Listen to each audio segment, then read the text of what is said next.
Because if you're going to do this, we should get it done right. So after this conversation, you'll have 3 tips for successful house flipping and what you should know. My name is Andrew Finney, your real estate geek. If you need help finding a top agent where you live, or if you simply want to drop me a line to say hello, my contact info is below. If you're new here, please go ahead and subscribe to this channel now, like this video, and tap the bell icon to get notified of the next one. Thank you. Okay team, let's take a closer look at this. We all know that investing in real estate can make a lot of money, but you got to be clear about what you're doing and you got to have the right steps and tools that are available to go to help you do that. Achieving that level of success usually comes with thorough planning, thorough analysis, and yeah, of course, some people just find blind dumb luck and they get lucky, but that's not the majority of us. Most of us got to work at this and know what we're doing and be well prepared for the journey ahead. So let's talk about, what does a house flip mean? A house flip is probably best defined as simply buying a property at a certain price and hoping to sell it later at a higher price than what you paid for, usually pretty quickly. Hence why sometimes renovations are necessary to go ahead and boost that property value. But it doesn't always make money that way. Sometimes just because you sell it for more than you purchased it for doesn't always mean that you're going to make a profit. Consider if you bought a $200,000 property and you put $50,000 of renovations into the property and you sold it for $240,000. Even though you sold it for more money than you had purchased it for, in that case, because of the renovation cost and the cost to sell, you're now at a net negative. So to keep you out of the net negative, we need to take a closer look at this and how to get this right for you. Don't kid yourself, be real with yourself. Flipping property is a full-time job in and of itself. Now, if you're wondering what type of property can be flipped, what are your options? Everybody knows about the single-family home. It's the most common one that people think about. But did you know that you can also flip multi-family homes? Maybe mixed-use property that could involve renovations and additions made to retail space, residential space, or both. You can also flip retail property, renovating the space to suit a specific need, such as maybe a restaurant, a salon, or a general store. Whatever the need is for somebody in that area, you could flip it out. You also have land. You could go through the zoning process and take residential land to commercial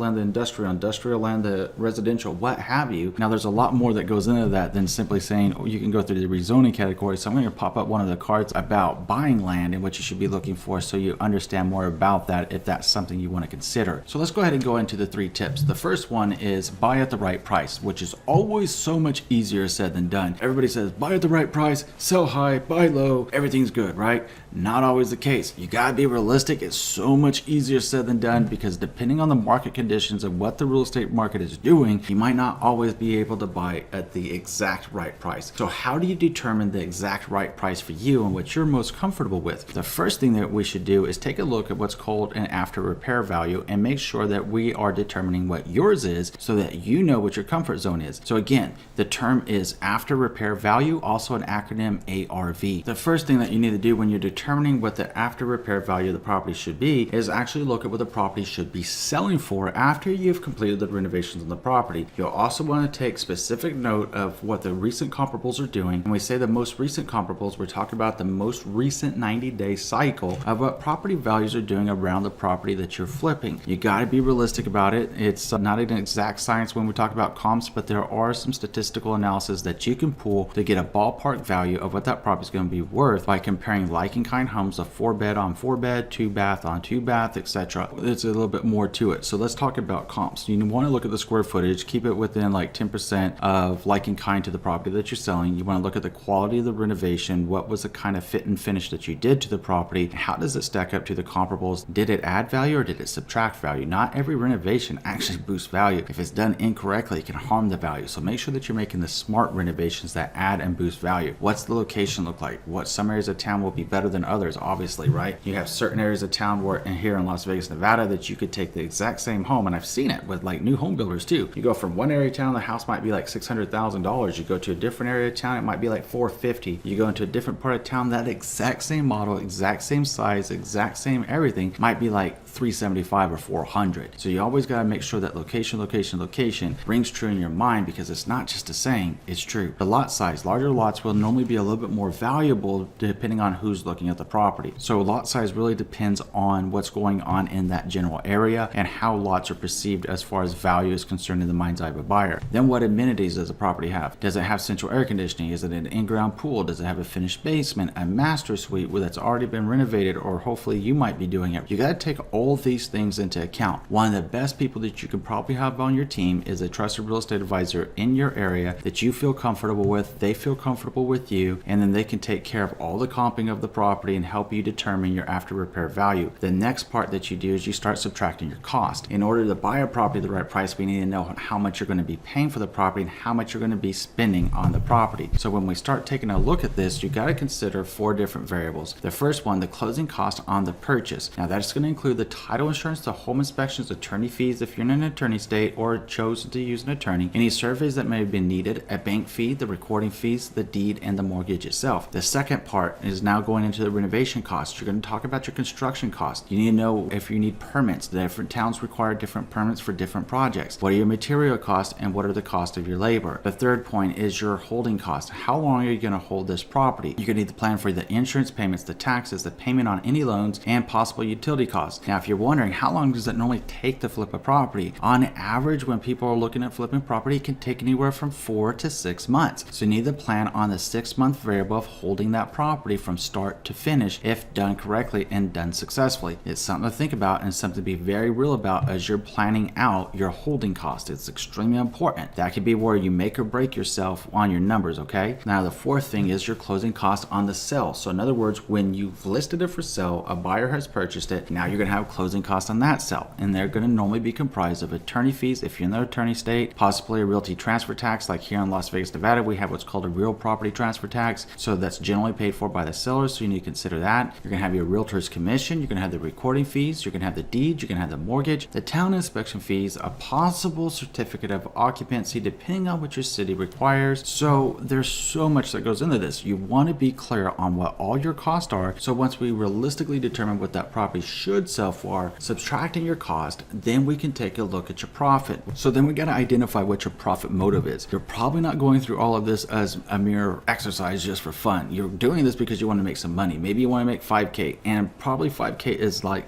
just a little bit. But if that's the case and you're just getting started, guess what? It's a good goal to shoot for. But I'm betting that you're probably thinking about, oh no, Andrew, 5K doesn't excite me. 20,000, 50,000, $100,000 of profit is what excites me. And that's probably what you're thinking right now, right? So we need to make sure that we come up with a game plan that will help you get there. You should also be aware that you may have to pay a capital gains tax on top of this money that you're earning as a house flipper. So you'll want to talk with a really good tax accountant and have them on part of your team to help you be able to plan this out successfully moving forward. You could always do like a 1031 exchange too. So again, something to talk to your tax accountant about tax strategy to help you become a more successful and more savvy home flipper. Now you need to determine your ideal price. So now I'm going to give you a very simple after repair value calculation. So what it looks like is you have your after repair value minus your cost, minus your profit motivation. In other words, the amount of profit you would like to earn from that property equals the ideal purchase price of that property, that you should be within that range to be able to hit your ideal outcome and goals. Now, it's important to note that when you're talking about this, to be completely real with yourself, be completely honest with yourself about what your profit motives are, and to be realistic with the market conditions of what you're able to purchase a property for, and also be realistic what you can sell that property for. You got to keep your profit motivations in check. Don't be greedy. Don't be speedy, be smart. Make it happen by having a wise plan. Remember, that's the tortoise that wins the race. The hare gets burned at the end of the day. The second key to your success is getting out of the property quickly. It's important to be able to get in there, do your thing, have the right team in place to go ahead and flip out that property as quickly and as economically as possible so that you can get ready to earn your profit. There are things that as you hold that property that can be a detriment and actually decrease the property value. Let me go over some of those things that you realistically should plan for as a flipper. You could have an increase in interest rates. You could have a change of season that changes up the market dynamics as a whole. Some areas perform better in the spring, some perform better in the summer, some perform better in the winter. You need to know when the prime selling season is so that you have the chance to shoot for that as a target date for your flip and to sell your flip during that time. Then you have increases of inventory. If you have increase of inventory and you have a $300,000 property and there's 10 other $300,000 properties on the market, all within the same general area, you have a lot of competition there, because the buyers are going to look at all 10 of those properties to make up their mind. You might need to be taking a little bit of a price hit on yours to be able to price it strategically so they go to yours and purchase yours. But you need to be realistic. If there's a lack of inventory, then you still need to be realistic with your price and understand that you're probably going to get multiple bids that are going to drive the property value up, as it were. Know your market conditions, know your inventory amount. This is where it goes back to having the right trusted real estate advisor on your side to assist you with this. Now, the fifth thing is foreclosures, short sales will hurt your property value in and around the area. You can can't be responsible for what all the neighbors are doing around that property. So you might not know exactly if what's going on in terms of foreclosures or short sales. You can always talk to your trusted real estate advisor. They could give you an idea of how many trustee sales are going down. Notice the defaults are going down in that area. That'll be a good indication of your timing as well. So you want to make sure you're selling the property as quickly as possible once it's ready. If you have a natural disaster that occurs, these things happening on where you are in the country. You could have wildfire, earthquake, tornadoes, hurricanes, floods, what have you. There's so many different things that can happen, right? That's another good reason to have it as a sense of urgency to get your home sold once it's ready to be sold. And then you have low school ratings. Low school ratings are definitely going to impact the amount that you're able to sell that home for. Keep in mind that when you're looking and assessing for a property that you want to flip, you normally want to be looking in areas that have good school ratings. Good school ratings attract parents that want their kids in the best education system possible, which is going to assist you on your bottom line and how much you're going to be able to sell that home for at the end of the day. Then you have a sluggish economy. What happens if the economy slows down? What happens if it speeds up? If you have a sluggish economy, obviously people are going to start being a little bit more proactive in the way that they spend their money, and they may not choose to purchase a home and ride out the downturn. And while they're riding out the downturn, your carrying costs are going up every single day. Then you could possibly have environmental issues or power line issues with elevated levels of radon or other chemicals in the soil, power lines being constructed in the backyard or somewhere nearby, or a pipeline being ran through the town will make it harder to sell your home for top dollar if there's a lot of construction going in and around the area. You need to plan for that. The third key tip is the team that you work with can make or break you. We have mentioned a few different teammates that you want to have in mind before you get into your house flipping. We have already talked about a trusted real estate advisor. You also need a great local loan officer to work with. You also need a great electrician, handyman, contractors, and have these people identified before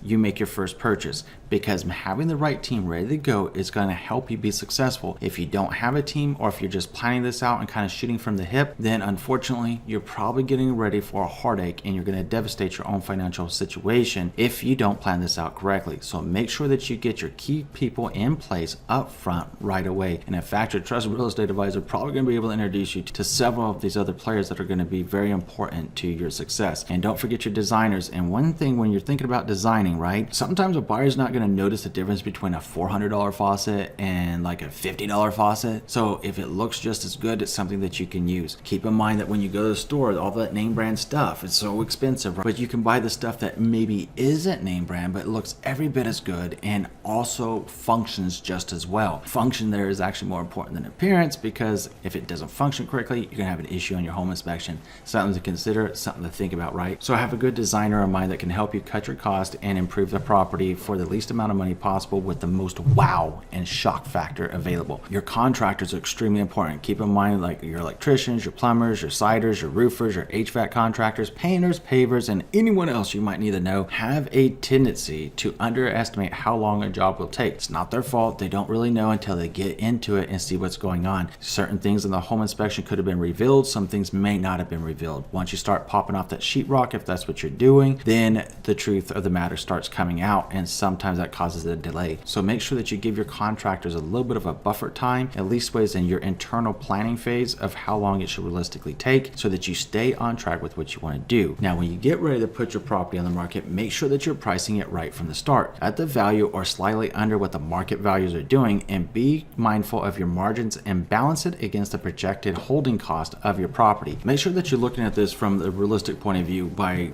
considering what the opportunity cost is here. The opportunity cost is, number one, the longer that your money's in this one asset, that means that you can't invest into the next asset. The longer the property takes to sell, it increases and has a direct proportion to your holding cost. So make sure that you're pricing it right out of the gate so that you can minimize your time on market. You can minimize any kind of price reductions you might need to do if you started off at the wrong price to begin with. So make sure that you plan for this to minimize your closing costs. This is something that even traditional sellers sometimes get confused when they're talking about listing agent commissions and stuff. Like, well, if you don't have the right agent, it doesn't matter if you were paying them 100% commission, because it won't sell. So if you don't have the right agent to sell and work for you, it can be a big issue, because the longer it takes you to sell that property, the higher your holding costs are on that property. It can offset any type of commission. Just kind of a side note there, but it's real, and it makes a point about how important it is to price things correctly, minimize your holding costs, so you can be a successful house flipper. So now I hope you've learned a lot from this conversation today. So here's what I'd like you to do. Tell us what you're thinking about it in the comment section below and help us continue to learn and grow together, along with any of the tips that you may wish to share with us. Go ahead and tell us so we can improve together. Thank you. Now I'm going to pop up my contact information. If you simply want to drop me a line to say hello, or if you need help finding a top agent where you live, please let me know. Always love to hear from you. Always here to help you. If you haven't already done so, I'm going to ask you to do 3 things. Number 1, please subscribe to this channel. Number 2, please like this video. And number 3, please share this video around with someone you know is going to be able to help. Because I'm sure you could think of someone else right now that really needs to know what does it take to be a successful house flipper. Please share this video with them and help them get on the right path today. Thank you. In between now and next time, I'm wishing you and yours a lifetime full of love, wealth, abundance, and happiness. Thank you for watching today, team.